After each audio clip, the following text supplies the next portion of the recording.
Hello, everybody, and welcome to today's episode of Language Facilitation Q&A. My name is Marcy Melzer, and I am an intuitive language facilitation consultant, speech language pathologist, and author. I've written a book. Let me grab it here. My book is called If It Isn't Fun, It Isn't Fun. Teach Your Child to Talk Faster Than Speech Therapy. This book takes you all the way through the process of analyzing what is blocking your child's natural spoken language and overcoming the habits and patterns that happen in every family of a late talking child, and how to then move, once you eliminate those blockages, your child's communication from whatever nonverbal system they're using now into spoken language. So that's what this book is about. If you are interested, it is available on Amazon. I also work with families as a private consultant and in my Waves of Communication program, and you can find all the information there at wavesofcommunication.com. All right, so today we are going to start the Q&A with some tips for parents who are using biomedical integration, information, intervention, I guess is the word I was looking for, biomedical intervention with your late talking kids.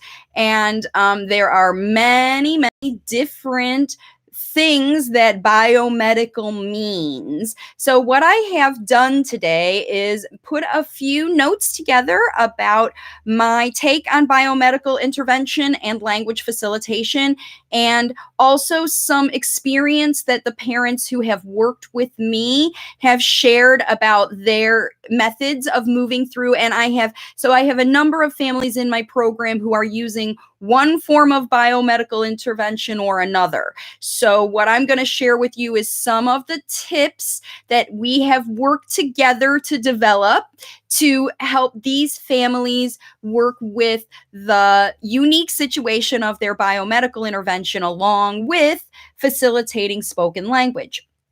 So let's get in. I've got my notes. I'm pulling them up here. And the first thing I wanted to mention, like I said, is that there are many different kinds of biomedical intervention. Everything from diet change, if you are adding or eliminating things to your child's diet, supplements you may be giving your child in addition to the food they eat, oral supplements.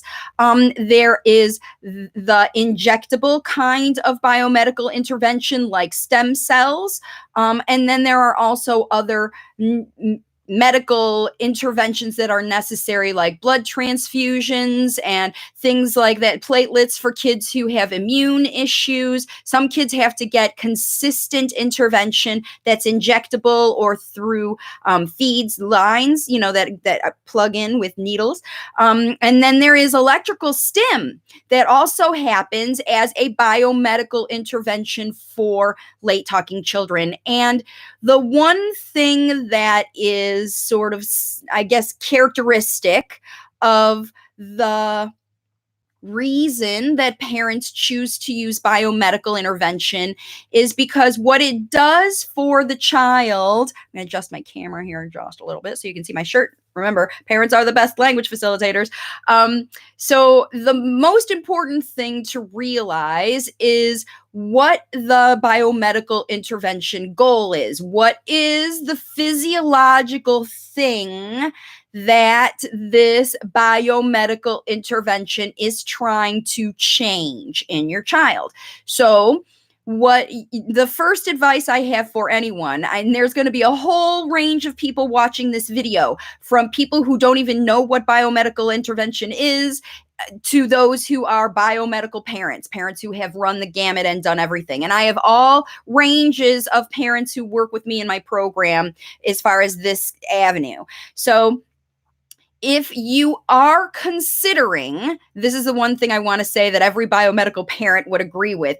If you are considering any kind of biomedical intervention for your child because you are seeing symptoms like late talking or autism. Maybe you've got an autism diagnosis, but it doesn't matter what so much that diagnosis is, unless it's a medical diagnosis from a doctor that says your child has demonstrated some physiological difference that needs to be changed. So they should have received comprehensive evaluation from a dietitian with blood tests, if you're going to work with diet. Or a lot of these biomed docs work with everything in the whole body, which is ideal. You want to be working with a holistic person, medical professional, who will do the right kind of biomedical analysis to make the right kind of biomedical intervention. And that's just the first thing. It's kind of like in Western medicine or more common, medicine, you would see, don't do this without consulting with your doctor. Not all biomedical interventionists are medical doctors. Many of them are dietitians or acupuncturists or even holistic doctors who, work in different kinds of chiropractors. There's another one. So although they are, considered in the medical realm, right? These are professionals who know the craft of analysis and biomedical recommendation. So you should always be working with a professional. Now, I also know that there are parents who seek out the biomedical intervention of like the Nemetschek protocol, which is B vitamins combined with fish oils. And they are following the protocols in the book. I know that there's, written, published protocols on how to do this. But my feeling about the whole process is if you are chasing a symptom to fix it with a biomedical intervention, you need to understand the root of that symptom before you put something else into or onto your child. That's my feeling. So if it makes for sure that your child is deficient in fish oil and B vitamins before you start overloading them with those things, or make sure that there are other things that are going on. And so the first tip, of course, is to work with a professional who is going to give you information about your child that will guide your intervention, and you're not guessing, because anytime you are making big changes, if you are trying to address major symptoms, then you have to be all in with biomedical intervention. You have to follow all the rules, all the suggestions, all the prescriptions to the letter in order to get the kind of results they're going, because these docs, these professionals, are using data from your child's body, their blood tests, urine tests, hair tests, all kinds of things that are biologically telling the professional who's making recommendations. You shouldn't order supplements online and give them to your child because it ever worked for someone else or some other protocol. You should always be working with some kind of professional who is used to this, because you never know what's going to happen when you give your child something different to their body. And just gauging those things is challenging for a parent without assistance. So my first recommendation is always use every biomedical intervention, including diet, with the guidance of a professional who's good at that. I can't say that enough. All right. So the next thing is, let's say you do, right? You have a great plan with a great interventionist who has given you a super good way to work through the deficiencies or extra things in your child's body, either eliminating them or offering the things that they don't have via other ways. So it could be, like I said, supplements.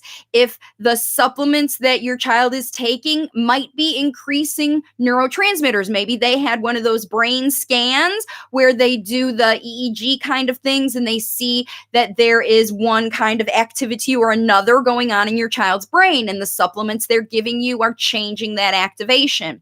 We know that in children who are diagnosed on the autism spectrum that there are differences in their brains, and some of these biomedical interventions are seeing massive differences in brains.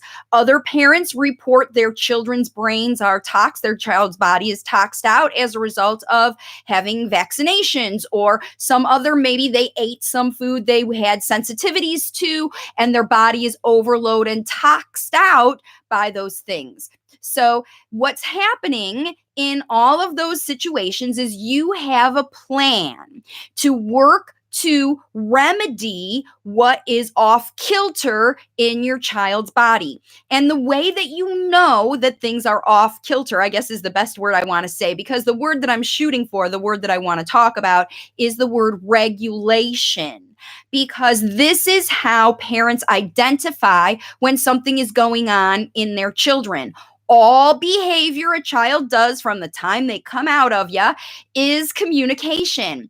And if they have any physiological problems going on, they're going to use those symptoms. The symptoms of the child's body are the communication for those irregularities, the unregulated things that are going on in their systems. And it could be any one of their systems could be affected, right? There's many systems in our body. Even a child's skin system could potentially affect their communication, because anytime a physiological system is unregulated, out of kilter, not working well, the basic needs of our brain are to regulate our body and make ourselves, all those systems, feel better. That's why when we get bacteria in our skin, we have pimples. That's why we get rashes. That's why we have effects and symptoms when things are not regular in our body, not regulated and working properly. And everybody has their own regulation. I mean, there are similarities that 98.6 is the typical human temperature, but even some people run temperatures high or temperatures low. Hormones affect, genetics affect, all of those things affect each of us as human beings, and that's why these doctors know how to evaluate them.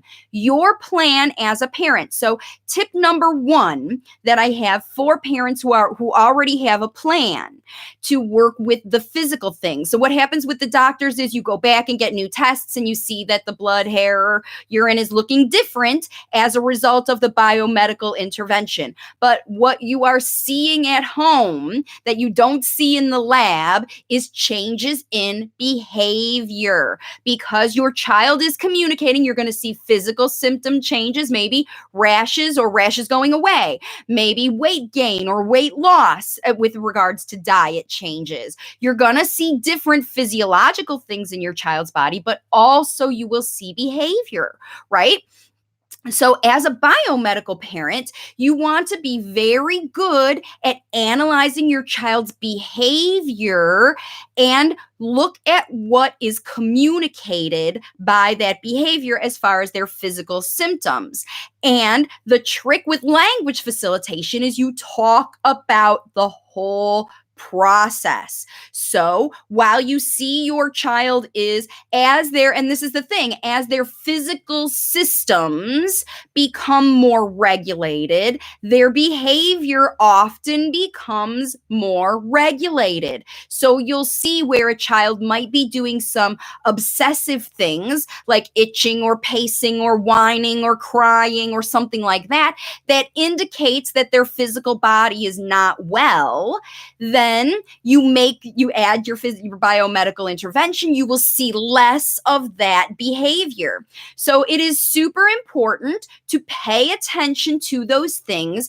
And my language facilitation strategy is to talk about the feelings, not just the physical things that you can see. Look, the rash is here or the rash is gone. But now that your child's behaviors have decreased, they're not pacing, they're not crying, they're not doing so much because their body feels better. Talk about that too. And with biomed, like all intervention methods, there's lots of ups and downs. So whenever your child is having a downtime, a reaction to something that they've eaten or something you've given them, or a reaction from something being taken away, these things happen in a child. Any reaction will come with communication. They'll break out, or their behavior will change. They'll get more irritated, agitated, feeling unwell, communicating that they feel unwell, or otherwise the better. And so when they are feeling unwell, you talk about that. Use language specifics about your tummy is not well, your elbow is not well, whatever they are showing you with their nonverbal behavior that is going on with them, you talk about it in real life with specifics, because just as much as you understand what's going on with all of the things that are you're helping your child do when you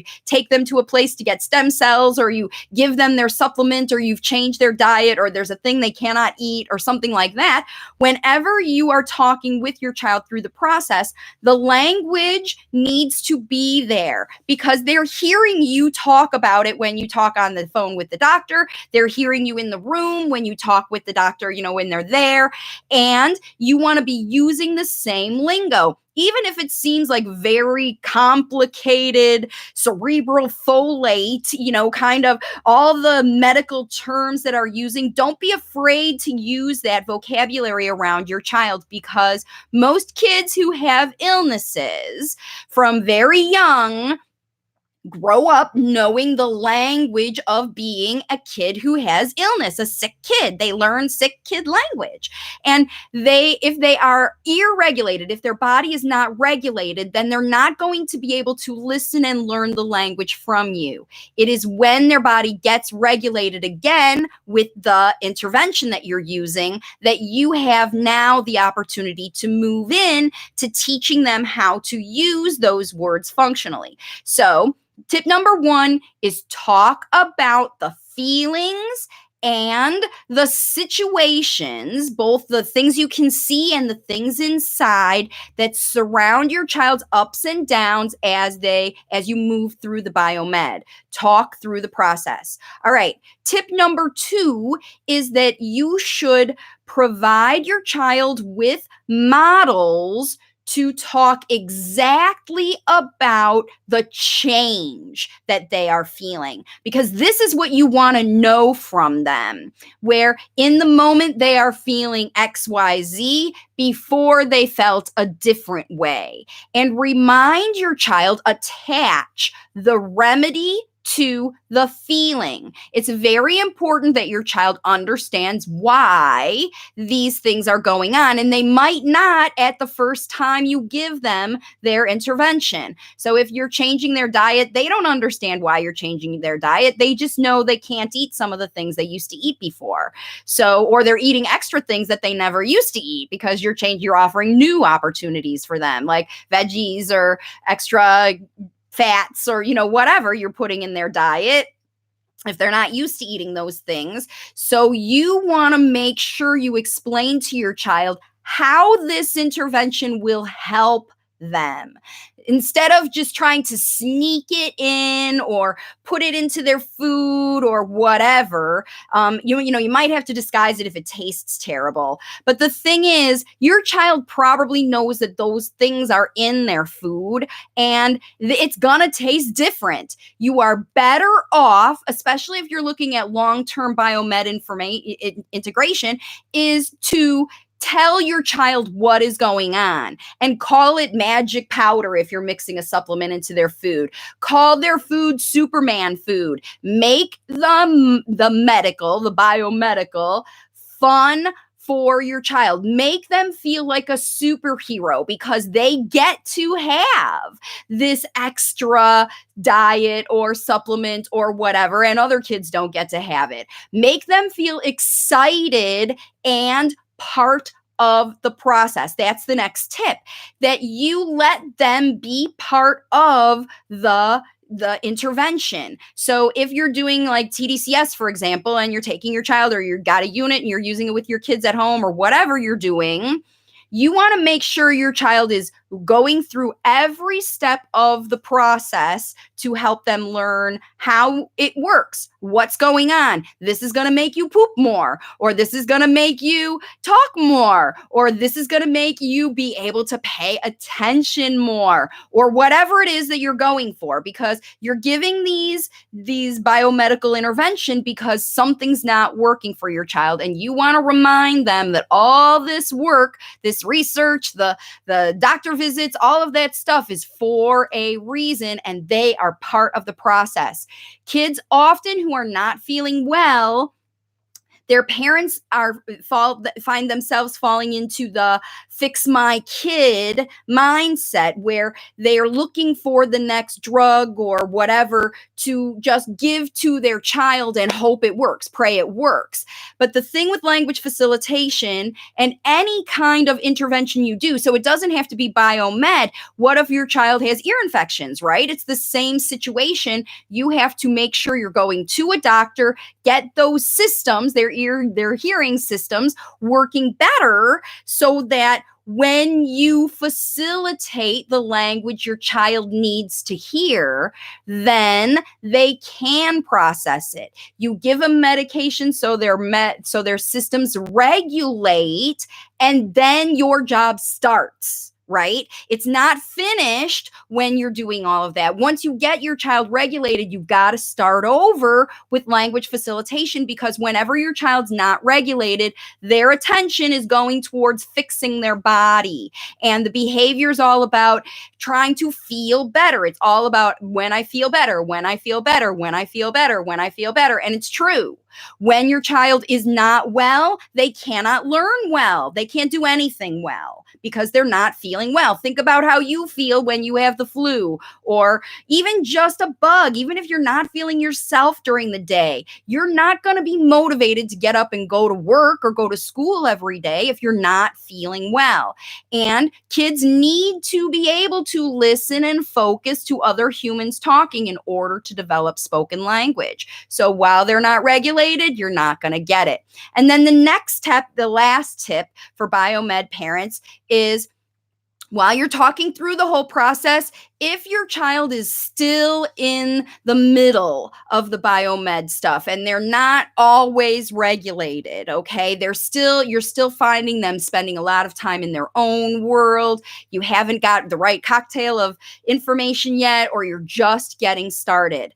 The video that you want to watch on my YouTube channel, you can just go over there and search for Reach and Teach. That's the video that helps parents get into the space where your child is. Even if they are feeling some kind of symptoms, they still can learn that you want to help them learn language. And you can teach them the words for the things that they are focusing on, even if they're just carrying a hanger around or a blanket, or they want to hide by themselves all the time. You can do it, and parents in my program are working through all of these things. And what happens is when you do reach into your child and show them how to learn language by listening to you talking, then you will find that you will see the results of the biomedical integration so much more quickly, because your child will be aware that you are understanding that they already are communicating with you. It's just not using words. And when you start to use language facilitation to turn their nonverbal language into spoken language, then their world opens up for them. And they can talk about when they're not feeling well, and you can find yourself gauging these things better because you're watching your child learn and grow, and you see when the ups and downs are coming. So wellness is a lifelong job, especially for kids who are born with immune system compromise, all of those kinds of things. And all of those unwell children, I wouldn't say all, but most of those unwell children are or were late talking, because talking is a very high level cognitive function, and keeping your body well keeps the brain too busy before the things are regulated. So Those are the tips that I have for parents who are watching and are biomed moms or considering biomed. All right, so I also have a question. Let me pull it up here from a mom on Instagram. This is my first question that came through on the Instagram Messenger, and it is a mom who has a little one who is wanting to take her child to school. Her child's going to school, but he is not. He likes it when he gets there, but he doesn't want to leave the house. So that was one of the things that was her problem that's going on with her child. I'm not sure if her child is a late talker or not. By the way, hey Laura, thanks for joining me today.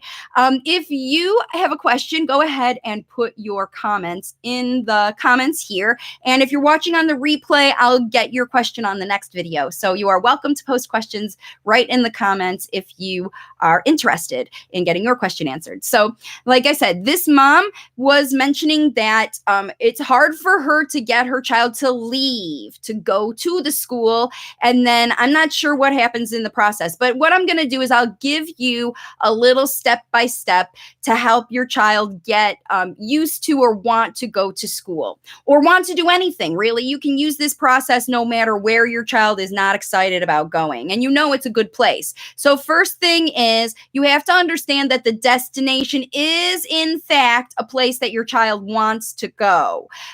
In this case it is, but there's something blocking the child wanting to go there. And what I'm guessing is that it's something in the house that is keeping the child there. There's some comfort level in the house that the child doesn't want to leave. The school is feeling too new, or maybe they don't want to work so hard at it, that kind of thing. So that's the thing. So, hey, Tammy, nice to see you. Thanks for joining today.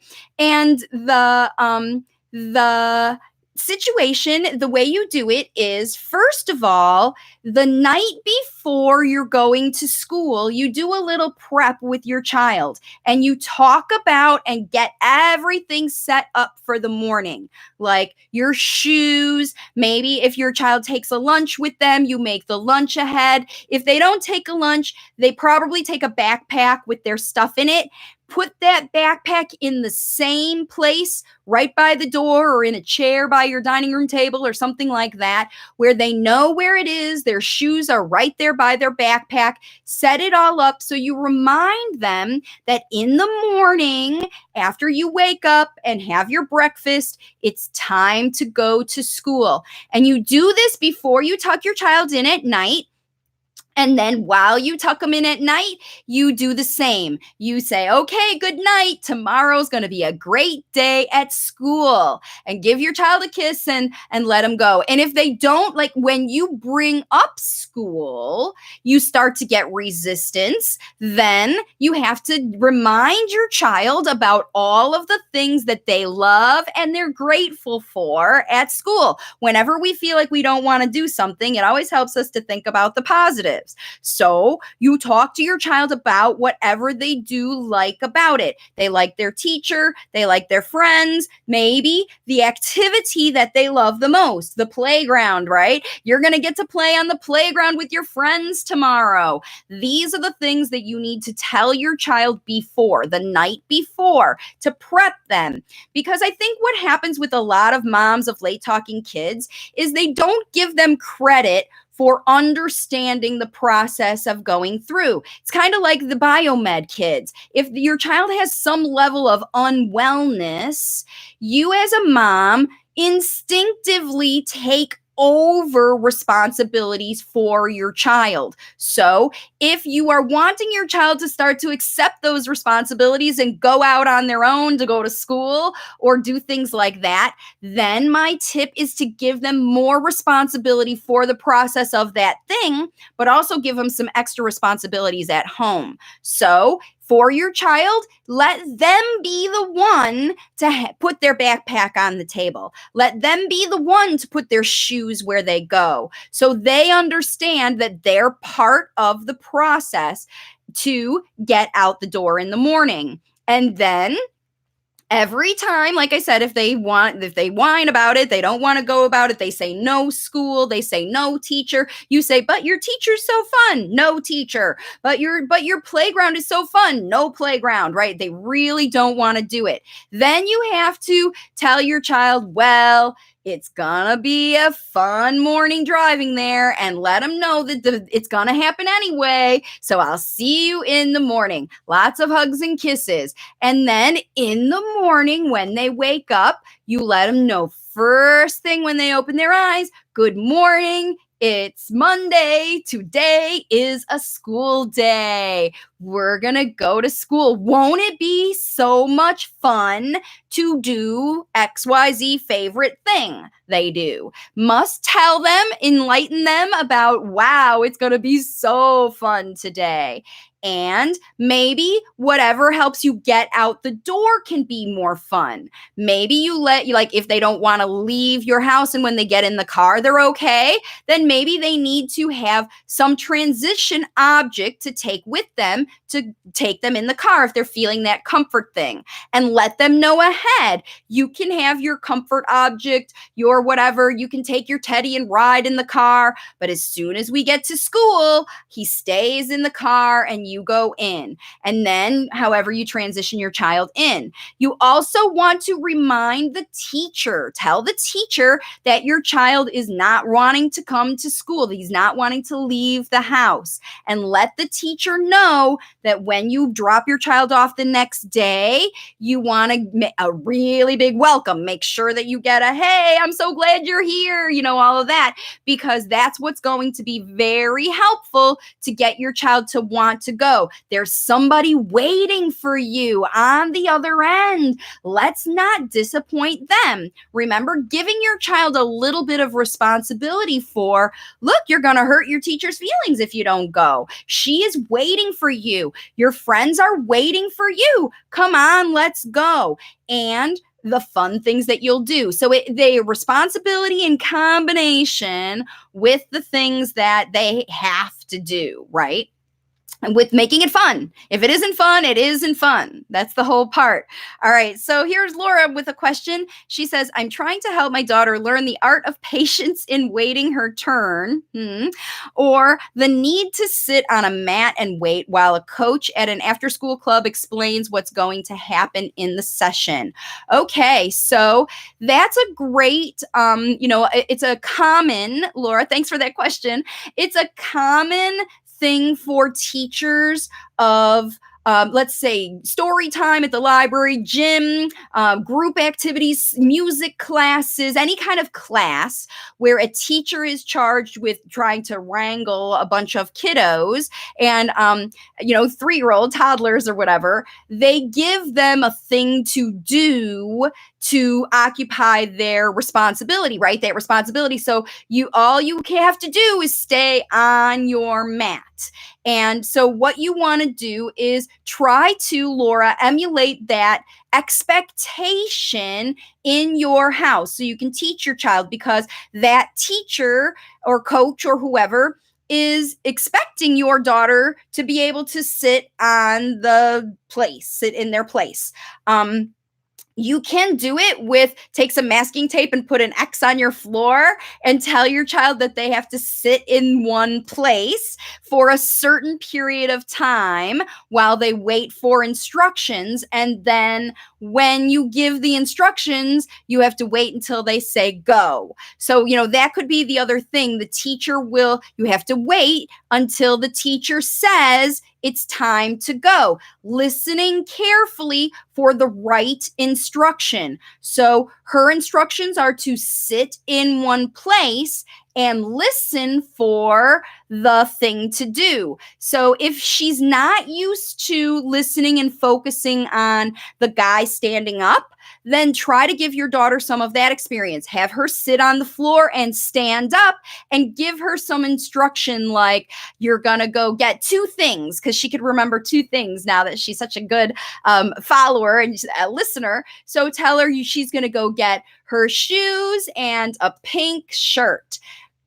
And wait, before she goes, wait until you say go. And then, so even just go, all right, you're going to get a shirt and your shoes.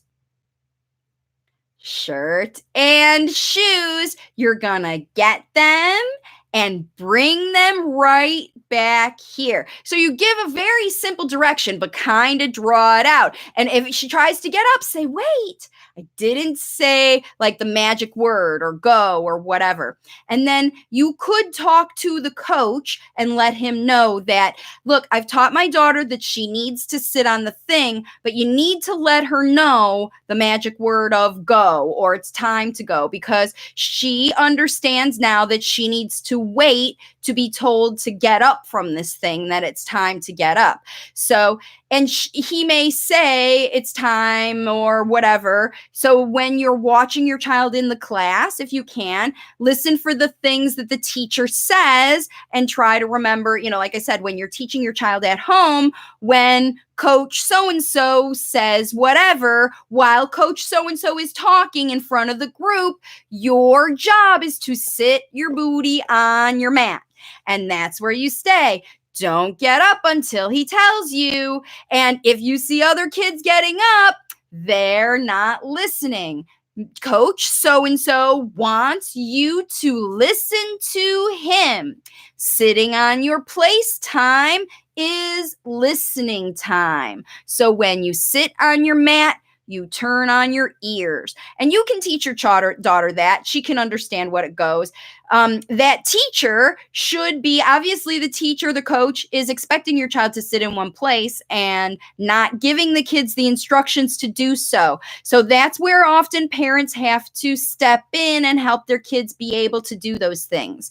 Now, taking her turn is an easy thing to work on. You can work on it with yourself or work on it with a play peer, but you want to do turn-taking games where each person has something to do. So you can play, you know, ladders and snakes. You can play Candyland, all those preschool games where you have to take a turn. Don't let your daughter cheat. Don't let her take your turn, right? Playing these games where you do things one at a time. If she won't play a structured game, if your child's not that far along yet, then you take turns doing something with a common activity. Like you're playing in the kitchen and you stir a pot, and then you give your child a chance to stir a pot, and then you ask for another try. See if you can take turns doing that. Or putting ingredients while you're cooking. I put in egg, you put in egg. It's my turn, it's your turn. You can sort things this way too. One candy for me, one candy for you. Those kinds of ways, those activities are what helps teachers, or helps parents teach their kids how to take turns and wait like that. So, all right, good. Starting this tomorrow, Laura. Excellent. Let me know next week how it goes. I'll see you all in my next video. By the way, everybody, I see there's another question coming from Tammy, but I wanted to take a little break to remind you that I have spent all weekend creating the new challenge video. Ta-da! It is the Trading Tech Time for Talk Time Challenge. It's a 45-minute video, and it will take you through the entire process of understanding what the tech use in your household, not just your child, but yours. And it will help you understand the habits, the tech watching habits and addictions that are going on in your household, not just your child's, but yours.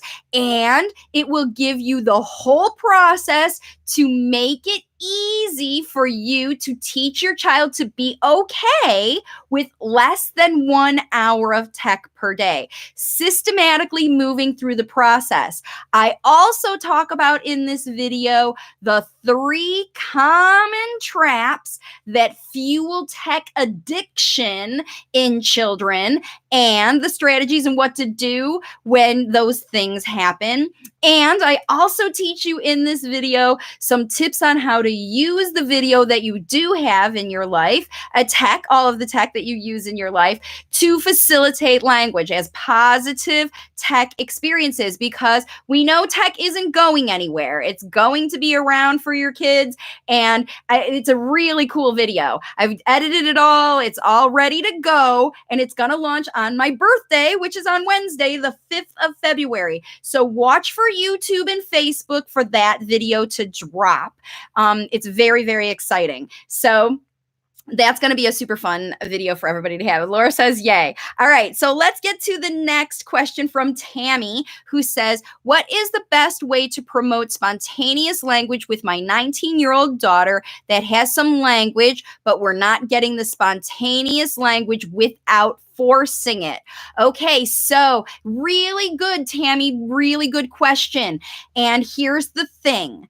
The reason that you're not getting more spontaneous language is because you're forcing it, right? What you're training your 19-month-old to do is to say words for behaviors. So if you're forcing her to say a word by like holding the cup or holding the cookie and saying, you can have it when you say it, using the reinforcers to get your child to say word, you're already training your 19-month-old child to learn language by memory and not listening. So here's my suggestion for you. Number one, if you have not already, watch the free class on my website, wavesofcommunication.com. It explains how these blockages sneak in as a result of your mindset and your worry, and your child even gets you to do it for them. Don't get your child right now. If you are forcing your 19-month-old to say words so that you hear them say words, you are training your child to say those words for you. And if you want to train your child spontaneous talking, it's their words you have to train. So that reach and teach video that I talked about earlier is a very good place to start. But also what you need to do is look at the nonverbal communication that your child is already using, Tammy. So if your child isn't using words consistently, how is she communicating when she wants something? Is she dragging you there? Is she pointing? Is she saying a single word? Is she even making noises? Whatever she's doing, the trick with language facilitation is you as moms usually know what that thing is. Instead of guessing and modeling the word that you think your child should say, you just go ahead and say it out loud without any expectation for them to try to say the word. This keeps them in listening mode, where they're able to process the language that you're telling your child. And over time, when she has something to say, it will come out. So that's the other part. If it isn't fun, it isn't fun. If you're forcing your child, she's going to want to start avoiding other fun things you want to do. So stop forcing, offer fun opportunities, talk the right words, the right way, nice and slow, nice and careful. The right words are the words she is thinking. You want a cookie. Here is your cookie. And you tell them what you're doing. Here is your cookie. Have your child hold out her hand, so you put the cookie into her hand. I am giving you a cookie. And then you tell your child, go enjoy your cookie. Eat your cookie. Take a bite. It's a chocolate cookie. Yummy cookie. I think I'll have a cookie. I want a cookie too. When you're 19-year-old. Sorry. So I thought it was 19-month-old, 19-year-old. All right. So so in your 19-year-old, it is the same situation. So, all right, for a 19-month-old, If she's not talking, then this is the strategy you need to do, because a 19-month-old doesn't already know the language, but a 19-year-old has been hearing you talking for 19 years. So she has massive language that she has been exposed to over the years. However, it is blockages that are blocking her from wanting to use it. So if she will say words when you are forcing her or making it a requirement that she talk in order to get something, then that is her MO. That's her way of communicating. So like I said, you're teaching your 19-month-old from the very beginning to memorize words. If you force language for 19 years, your child has been using language as a behavior to request, to let you know what they want or what they don't want. That's it. The other things they communicate for, if you're having to force language, they're using nonverbal communication. So this is your trick, Tammy. You do, if you are interested, first of all, can I help you if your daughter's 19 years old? Yes.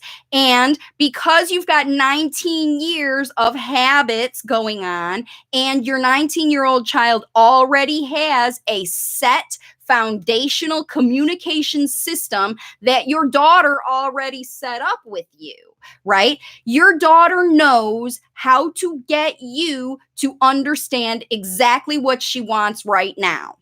And if you try to make her do something different, she sees that as a chore, as a work, as a, okay, I know you understand me, but I still have to do something else to get what's going on, to get what I'm trying to communicate. You're not going to give it. You're not going to comply unless your child, does some kind of work. And in your case, it's say a word or sentence or whatever you're asking your child to do. And this is where the problem is, because she's stuck either. It could be, depending on the kind of intervention you've been doing her entire life.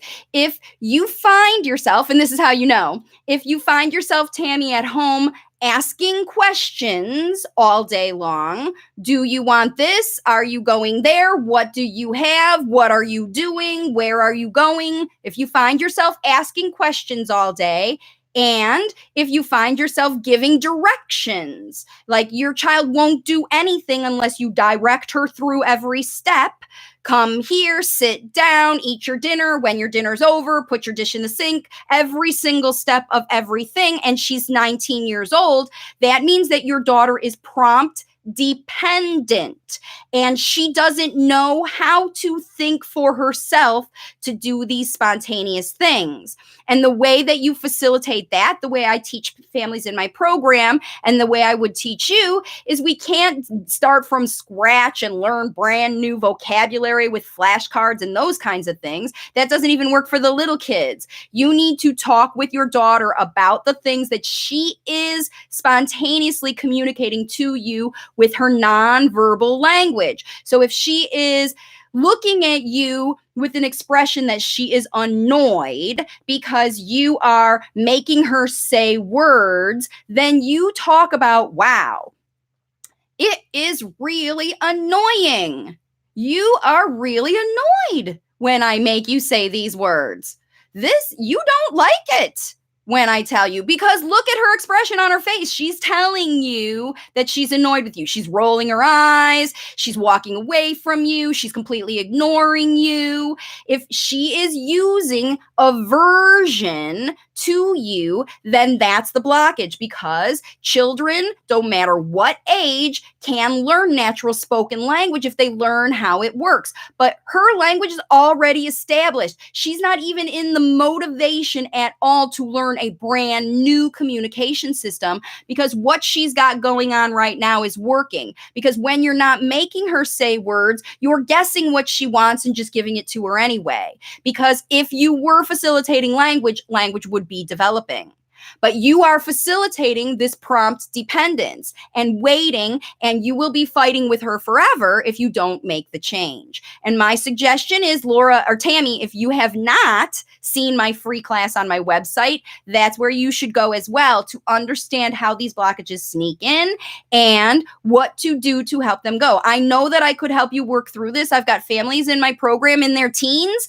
The most successful teenager is a mom. I'll shout her out right now. She knows who I'm talking about. She's got a 13-and-a-half-year-old, and she is able to facilitate language with her daughter who's starting to use spontaneous. She's giving up her tablet systems slowly. She's using them as a crutch, kind of as she needs to, but more and more and more, her mom is taking her to places like Disney and kayaking and doing really fun activities. And they don't need these electronic devices because her daughter is talking to her, because she learned how to get her daughter to shift. 13-and-a-half-years old. She was a set nonverbal. She had 5 or 6 different computer systems to use. And this mom had to make a big shift in her own mindset and help her daughter make a shift. And actually, the thing about it is, and this mom will know because I'm going to call her out, the mindset shift of the mom was more challenging than the daughter's mindset shift. Because when the 13-year-old started to experience her mom facilitating language, natural language, and eliminating the forcing business, that prompting business, and eliminating all of that stuff, her daughter started to talk on her own. And this mom couldn't believe it. It was a big shift, but they did it. And you can too, Tammy. So I most definitely want to remind you that you are so powerful. Parents are the best language facilitators. I have never seen the kind of progress that I am seeing from the families that I am working with in my program.